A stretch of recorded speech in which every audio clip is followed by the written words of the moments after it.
2015 की बात है, ढाबा स्टाइल थीम पर इंटर शेफ कंपटीशन था जिसके अंदर मैंने ये कोफ्ता करी बनाई और फर्स्ट प्राइज इसी को मिला था। तो सबसे पहले हम कोफ्ता ही बना लेते हैं। तो मैंने यहाँ पे 150 ग्राम के आसपास पनीर लिया है। पनीर चाहे तो आप घर पे बनाइए और बाहर से लेके आ रहे हैं तो अच्छे ब्रांड का लीजिए, अच्छी दुकान से लीजिए, क्योंकि पनीर में बहुत ज़्यादा मिलावट होती है। पनीर को अच्छी तरह से हमने कद्दूकस कर लिया है यहाँ पे। अब ये घर का बना हुआ मावा मैं इस्तेमाल कर रहा हूँ। इसका वज़न होगा लगभग 25 से 30 ग्राम। कहने का मतलब ये हुआ कि चौथा हिस्सा आपको डालना है। पनीर अगर 1 किलो है तो आपको 250 ग्राम मावा डालना होगा। अब थोड़ा सा नमक डालेंगे और कुछ नहीं मिलाएंगे अभी। और सबसे पहले इसको अच्छी तरह से मैश कर लेंगे, क्योंकि जो मावा है और पनीर दोनों आपस में मिलना ज़रूरी है, तभी वो टेक्सचर आएगा जो हमको चाहिए। जब मावा और पनीर अच्छी तरह से मिल जाए तो 2-3 चम्मच हम यहाँ पे कॉर्नफ्लावर का इस्तेमाल करेंगे। ज़्यादा नहीं डालना है। अक्सर गलती हम यही करते हैं कि हम कॉर्नफ्लावर की मात्रा ज़्यादा डाल देते हैं। अब इतने में लगभग 2 से 3 चम्मच बहुत रहेगा, इससे ज़्यादा डालने की ज़रूरत नहीं होती है। अगर आप ज़्यादा डाल देते हैं तो खाने में मज़ा नहीं आने वाला। चलिए, कोफ्ते का मिक्सचर तो यहाँ पर रेडी हो चुका है। इसको करते हैं साइड में। अब इसकी स्टफिंग की तैयारी करते हैं। तो मैंने यहाँ पे काजू, बादाम और तीसरी चीज़ और ले रखी है। अगर आपको कुछ समझ में आ रहा है तो बताइए ये क्या चीज़ है। और इसका जो टेस्ट है वो आपको हिंट के लिए मैं बता देता हूँ। इसका थोड़ा खट्टा टेस्ट है, थोड़ा सा मीठा टेस्ट है, बहुत ही चटपटा सा टेस्ट है। वीडियो के एंड में ज़रूर बताऊँगा इसका नाम। तो चलिए इसको अच्छी तरह से चॉप कर लेते हैं सभी चीज़ों को। 2-3 हरी मिर्च और उसी के साथ में आधा इंच अदरक का टुकड़ा जिसको चॉप करके हमने ऐड किया है। 2-3 हरी इलायची जिसको पीस के मैंने डाल दिया है। थोड़ा सा जाएगा इत्तू सा नमक, इससे ज़्यादा डालने की ज़रूरत नहीं है। थोड़ा सा जाएगा स्टफिंग के हिसाब से। हल्की सी काली मिर्च फ्रेश कूट के डाल दीजिए, बहुत अच्छा टेस्ट आता है। और आपको हमेशा कहता ही हूँ ना कि फ्रेश कूट के ही डालनी चाहिए क्या, काली मिर्च। अब इसको अच्छी तरह से हम मिक्स कर लेंगे। अब ये देखिए, जो हमने एक साइड में काली काली सी चीज़ डाली है ना, उसकी वजह से क्या होगा, इसमें बाइंडिंग आएगी। ये देखिए, आप इसको अच्छी तरह से मैश करेंगे तो इसके गोले जैसे बन जाएंगे। तो आपको कुछ और चीज़ इसमें मिलाने की ज़रूरत नहीं है। तो चलिए अपनी स्पेशल मलाई कोफ्ता बना लेते हैं। जितने बड़े साइज़ के आपको मलाई कोफ्ता बनाने हैं उस साइज़ का आपको पेड़ा लेना होगा। आप चाहें तो आसानी के लिए सारे पेड़े एक साथ भी तोड़ सकते हैं। इसको हाथों से गोल कीजिए और हल्का सा चपटा कर लीजिए।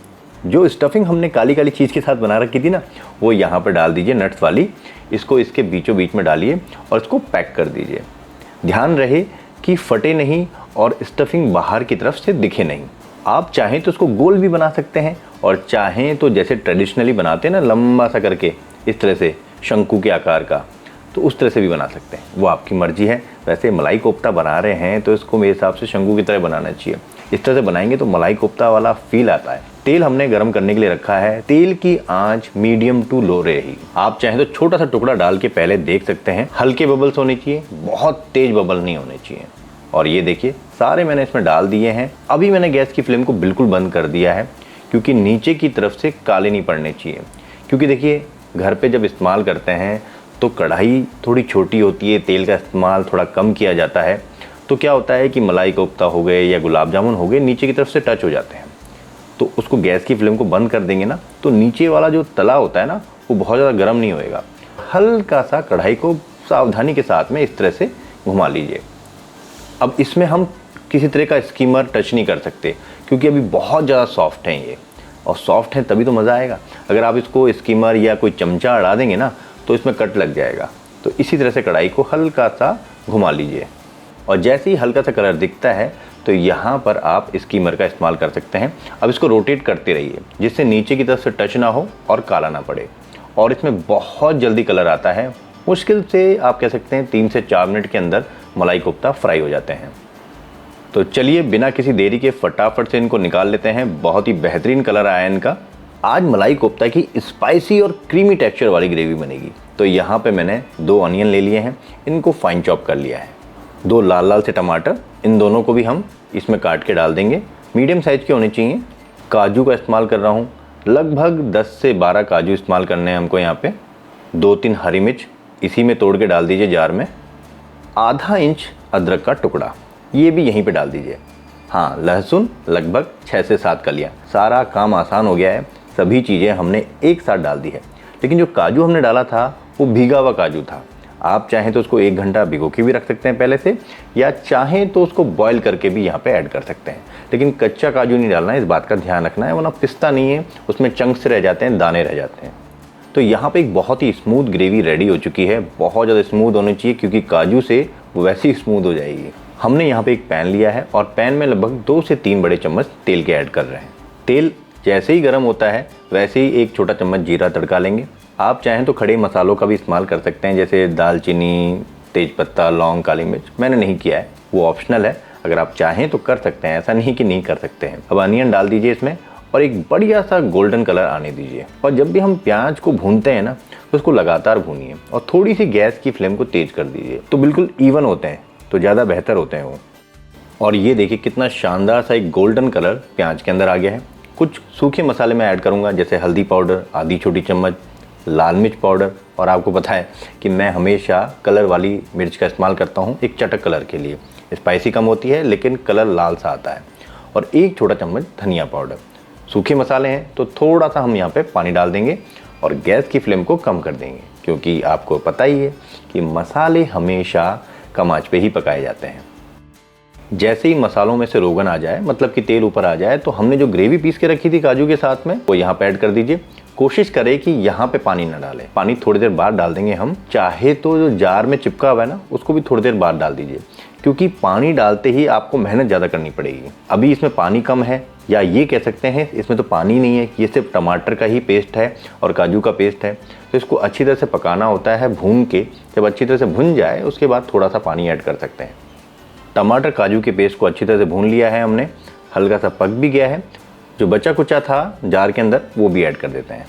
अब इसकी भुनाई करनी है हमको अच्छी तरह से, सबसे इंपॉर्टेंट है ये। अब क्या है कि काजू टमाटर के साथ में है, अगर इसको बल्क में बनाएंगे, मतलब अगर आप कहें 10-15 लोगों के लिए या 100 लोगों के लिए, तो ये रेसिपी चेंज हो जाएगी। यहाँ ये रेसिपी ऐसे नहीं बनेगी। क्यों? क्योंकि काजू के साथ में टमाटर को नहीं पकाया जाता बल्क के अंदर। लेकिन हम कितना बना रहे हैं? हम तो बना रहे हैं 4 लोगों के लिए, तो इतना सा आप आराम से मैनेज कर सकते हैं, लगातार इसको स्टर कर सकते हैं। अगर आप 100 लोगों के लिए बनाएंगे तो क्या होगा, काजू बहुत ज़्यादा चिपकता है, तो उसको अलग से भी पकाया जाता है। तो यहाँ पे अब मसाला बिल्कुल ड्राई हो चुका है, ऑयल छोड़ दिया है, इसका मतलब टमाटर भी हमारा पक गया है और जो काजू है वो भी पक गया है। तो अब यहाँ पे हम पानी डाल सकते हैं। तो पानी डालिए, कितनी गाढ़ी आपको ग्रेवी चाहिए उस हिसाब से। ग्रेवी में नमक डालेंगे हम थोड़ा सा स्वाद अनुसार, आधा छोटा चम्मच कसूरी मेथी, बहुत बढ़िया टेस्ट आता है, रोस्टेड की हुई है, मज़ा आ जाएगा। अब ये देखिए ग्रेवी ऑलरेडी पकी हुई थी, उबाल आ चुका है, अब पूरी तरह से पक चुकी है। यहाँ पे थोड़ा सा मैं लास्ट में गरम मसाला ऐड करूँगा। नाम का गरम मसाला डालना है, बहुत ज़्यादा गरम मसाला डालने की ज़रूरत नहीं होती है। ज़्यादा डालते हैं ना तो पता है एक स्मेल सी आती है, बहुत तेज़ लगता है। और धनिया तो श्रद्धा अनुसार जाना ही जाना है, इसका कोई अल्टरनेट नहीं है, वही मुझे बहुत पसंद है।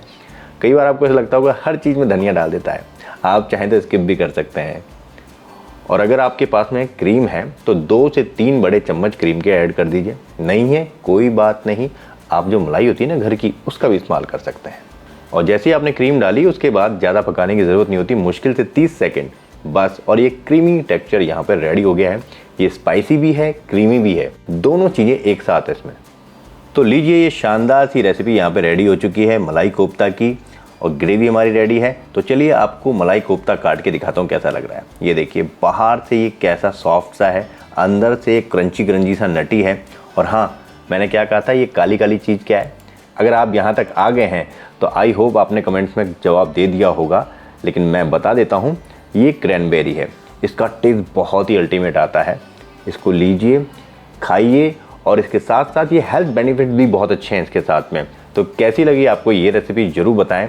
अच्छी लगे तो लाइक एंड शेयर जरूर करें, और भी इसी तरह की रेसिपी चाहिए तो ज़रूर बताएं। थैंक यू दोस्तों, जय हिंद।